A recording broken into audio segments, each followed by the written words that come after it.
Good morning students. Electrochemistry हम पढ़ रहे हैं यूनिट। टॉपिक हमारा है कोलराउस लॉ। देखो, इससे पहले वाले लेक्चर में हमने डिस्कस किया था कि किसी भी स्ट्रॉन्ग और वीक इलेक्ट्रोलाइट की मोलर कंडक्टिविटी डाइल्यूशन से कैसे अफेक्ट होती है, और वहाँ हमने ये भी डिस्कस किया था कि जो वीक इलेक्ट्रोलाइट्स हैं इनफाइनाइट डाइल्यूशन पे हम एक्सपेरिमेंटली उनकी मोलर कंडक्टिविटी मेज़र नहीं कर सकते। तो उसके लिए हम पढ़ेंगे कोलराउस लॉ। देखो क्या है ये कोलराउस लॉ। इसके डेफिनेशन पढ़ने से पहले एक बार आप देखो इधर। सपोज आपके पास कोई इलेक्ट्रोलाइटिक सॉल्यूशन है,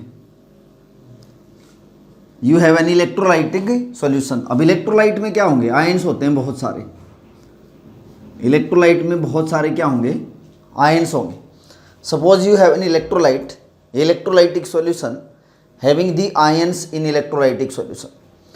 अब अगर इनफाइनाइट डाइल्यूशन पे आपने किसी इलेक्ट्रोलाइट पे को रखा है, और इलेक्ट्रोलाइटिक सॉल्यूशन की इनफाइनाइट डाइल्यूशन क्या होती है, ये लास्ट वाले लेक्चर में भी हमने पढ़ा था कि किसी भी इलेक्ट्रोलाइट के अंदर जब लार्ज अमाउंट ऑफ सॉल्वेंट हम ऐड कर दें तो वो इलेक्ट्रोलाइटिक सॉल्यूशन को हम इनफाइनाइट डाइल्यूशन बोलते हैं। और अगर जैसे कि कोई आपके पास इलेक्ट्रोलाइट है, इनफाइनाइट डाइल्यूशन आपने कर दी। इनफाइनाइट डाइल्यूशन जब आप कर देते हो, मतलब जब किसी इलेक्ट्रोलाइट में आपने large amount of solvent add कर दिया, उस दौरान क्या होता है कि जो सॉल्यूशन में बहुत सारे आयंस पड़े हुए हैं उनका आपस में कोई इंटरेक्शन नहीं होता। ये सारे आयंस फ्रीली मूव करते हैं। जैसे मैं कह रहा हूँ कि ये जो कैटायन है ये फ्री मूव करेगा पूरे सॉल्यूशन में, ऐसे ये एनायन है ये भी फ्री मूव करेगा। यानी कि इनफाइनाइट डाइल्यूशन पे जो कैटायंस और एनायंस होते हैं वो फ्रीली मूव करते हैं। फर्स्ट पॉइंट हो गया। सेकंड पॉइंट है कि जो इलेक्ट्रोलाइटिक सॉल्यूशन आपके पास है, इनफाइनाइट डाइल्यूशन अगर कर दिया, उस दौरान अगर इसकी मोलर कंडक्टिविटी हम निकालने इस इलेक्ट्रोलाइटिक सॉल्यूशन की, तो वो डिपेंड किस पे करेगी, आयंस पे डिपेंड करती है। क्योंकि जब आयंस मूव करते हैं इलेक्ट्रोलाइटिक सॉल्यूशन के, उनकी वजह से मोलर कंडक्टिविटी होती है। अब अगर आपने इनफाइनाइट डाइल्यूशन कर दी इस इलेक्ट्रोलाइट की, मतलब large amount of solvent add कर दिया, उस दौरान आप देखोगे कि ये जो इलेक्ट्रोलाइटिक सॉल्यूशन आपके पास है, इसकी जो मोलर कंडक्टिविटी होगी इनफाइनाइट डाइल्यूशन की, उसमें हर आयन का अपना अलग कंट्रीब्यूशन होगा। जैसे मैं अगर कहूँ कि इस इलेक्ट्रोलाइटिक सॉल्यूशन की जो टोटल मोलर कंडक्टिविटी आएगी, उसमें हर आयन का अपना अलग कंट्रीब्यूशन होगा। टोटल में इस आयन का भी कंट्रीब्यूशन होगा, इसका भी होगा। जितने भी आयन्स हैं सॉल्यूशन के अंदर, हर आयन का अपना एक डेफिनेट कंट्रीब्यूशन होता है। किसमें, टोटल मोलर कंडक्टिविटी में। दोबारा सुनो, अगर हमने किसी इलेक्ट्रोलाइटिक सॉल्यूशन की इनफाइनाइट डाइल्यूशन कर दी हो, उस दौरान जो सॉल्यूशन में आयन्स पड़े हुए हैं, हर आयन का अपना एक डेफिनेट कंट्रीब्यूशन होता है। किसमें, in the total molar conductivity. Total जो मोलर कंडक्टिविटी होगी उसमें हर आयन का अपना अलग ही कंट्रीब्यूशन होगा। और जो टोटल मोलर कंडक्टिविटी आएगी वो कैसे आएगी सॉल्यूशन की, जितने भी आयन्स पड़े हुए हैं सॉल्यूशन में, इन आयन्स की हम आयोनिक मोलर कंडक्टिविटी को जोड़ दें तो किसके इक्वल आ जाएगी, टोटल मोलर कंडक्टिविटी के इक्वल आ जाएगी। अब कोलराउस जो था, इसने इसी चीज़ को स्टडी किया था कि इसने बहुत सारे स्ट्रॉन्ग इलेक्ट्रोलाइट्स की मोलर कंडक्टिविटी को स्टडी किया था इनफाइनाइट डाइल्यूशन पे। तो उसने एक्सपेरिमेंटली ये पाया कि कोई भी इलेक्ट्रोलाइट जो है इनफाइनाइट डाइल्यूशन पे, हर आयन की अपनी एक अलग डेफिनेट कंट्रीब्यूशन होता है टोटल मोलर कंडक्टिविटी में। तो इस इलेक्ट्रोलाइट की जो टोटल मोलर कंडक्टिविटी होगी वो किसके इक्वल होगी, सम होगी किसके, जितने भी आयन्स इसमें पड़े हुए हैं उनकी आयोनिक कंडक्टिविटी, चाहे वो कैटायन हो चाहे एनायन हो। तो कोलराउस लॉ क्या कहता है कि इसकी डेफिनेशन हम डिस्कस करेंगे। एक बार एग्जांपल देखो। सपोज आपके पास इलेक्ट्रोलाइट है सोडियम क्लोराइड, NaCl आपके पास इलेक्ट्रोलाइट है। सपोज आपके पास इलेक्ट्रोलाइट है एल्यूमिनियम क्लोराइड, आपके पास इलेक्ट्रोलाइट है। सपोज आपके पास इलेक्ट्रोलाइट है एल्यूमिनियम सल्फेट, आपके पास इलेक्ट्रोलाइट है। कुछ भी आपके पास जैसे ये इलेक्ट्रोलाइट्स हैं, डिफरेंट इलेक्ट्रोलाइट्स हैं। तो अगर मेरे पास ये जो इलेक्ट्रोलाइटिक सॉल्यूशन है अलग अलग, तो इसकी मोलर कंडक्टिविटी, इसकी मोलर कंडक्टिविटी, इसकी मोलर कंडक्टिविटी इनफाइनाइट डाइल्यूशन पे। तो जैसे NaCl का इलेक्ट्रोलाइटिक सॉल्यूशन है, इसकी मोलर कंडक्टिविटी जो होगी इनफाइनाइट डाइल्यूशन पे, M means molar conductivity at infinite dilution, not का मतलब होता है इनफाइनाइट डाइल्यूशन, किसकी, इस NaCl इलेक्ट्रोलाइटिक सॉल्यूशन की, वे किसके इक्वल होगी। अब इसमें बहुत सारे Na प्लस आयन होंगे, बहुत सारे Cl नेगेटिव आयन होंगे, because NaCl give Na plus and Cl negative ions. तो ये किसके इक्वल होगी, limiting ionic conductivity at infinite dilution, किसकी, केटाइन की, plus limiting ionic conductivity of anions, इनकी होगी। This lambda denotes limiting ionic conductivity, limiting ionic conductivity, ये जैसे केटाइन की है और ये किसकी रहेगी, ऐसे ही limiting ionic conductivity of anion. तो जो मोलर कंडक्टिविटी है इनफाइनाइट डाइल्यूशन पे, naught means infinite dilution, NaCl की, ये किसके इक्वल होगी, लैम्डा डिनोट करता है आयन्स के लिए, आयनिक मोलर कंडक्टिविटी, नॉट का मतलब है infinite dilution.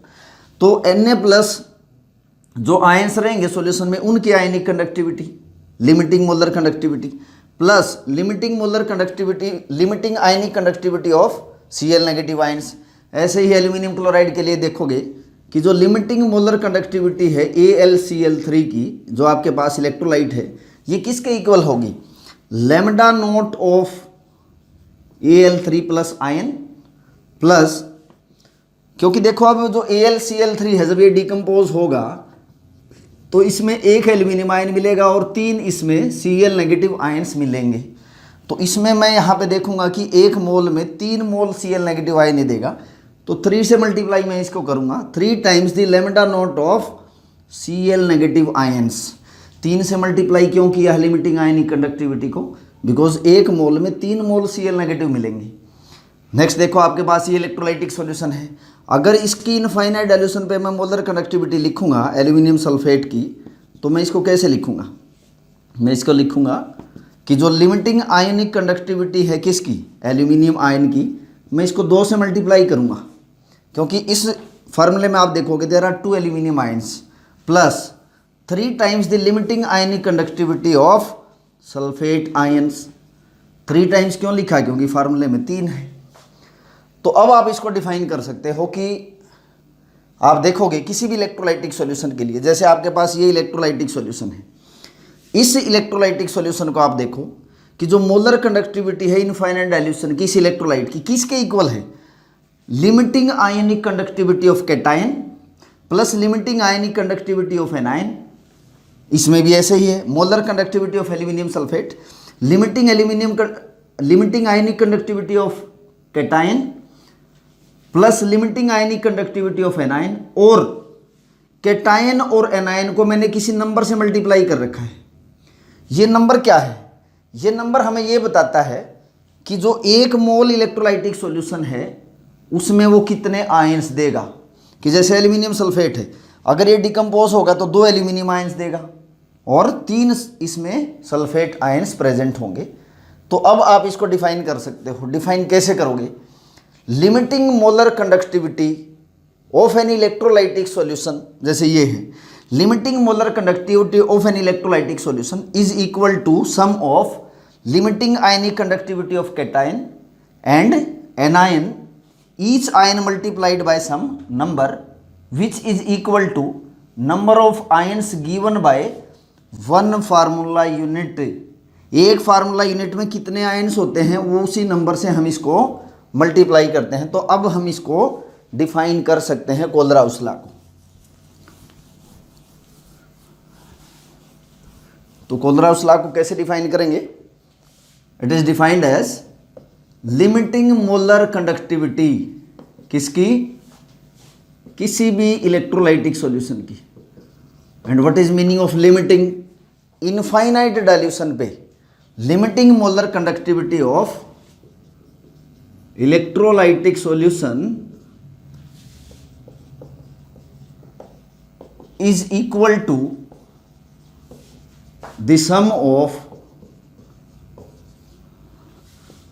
Limiting ionic conductivity, limiting molar ionic conductivity लिखोगे, limiting molar ionic conductivity of cation and anion and each ion multiply by number which is equal to number of ions given by one formula unit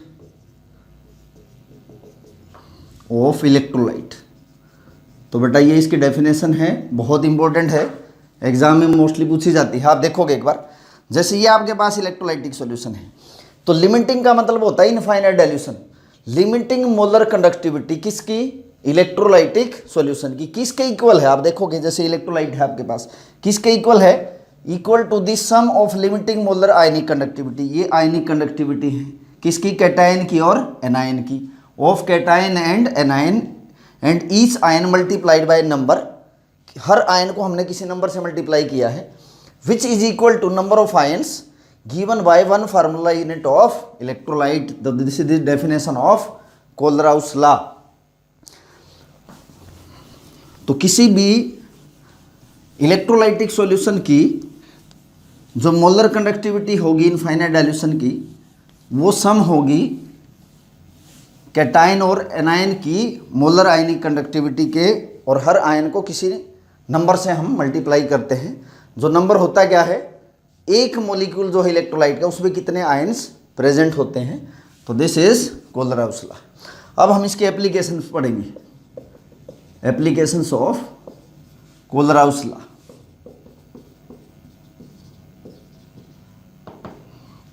देखो first application है, it is used in the calculation of molar conductivity for weak electrolyte, for weak electrolytes। Calculation of molar ionic conductivity, molar conductivity of weak electrolytes.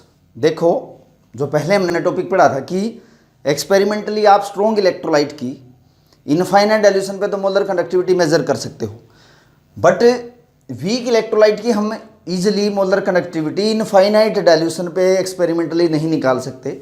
और last lectures में हम पढ़ के आए हैं, क्यों? क्योंकि इनफाइनाइट डाइल्यूशन पे वीक इलेक्ट्रोलाइट में नंबर ऑफ आयन्स इतने कम हो जाते हैं जो कि एक्सपेरिमेंटली मेजर करना पॉसिबल नहीं है। तो कोलराउस लॉ का यूज़ करके हम मोलर कंडक्टिविटी निकाल सकते हैं किसकी? वीक इलेक्ट्रोलाइट की, जो कि एक्सपेरिमेंटल पॉसिबल नहीं है। बट जब ये निकालोगे आप, तो उसके लिए आपको क्या करना होगा? किसी स्ट्रॉन्ग इलेक्ट्रोलाइट की मोलर कंडक्टिविटी आपको पता होगी, तभी आप कर सकते हो। जैसे मैं कह रहा हूँ कि calculate the limiting molar conductivity, calculate the limiting molar conductivity of acetic acid solution, acetic acid solution.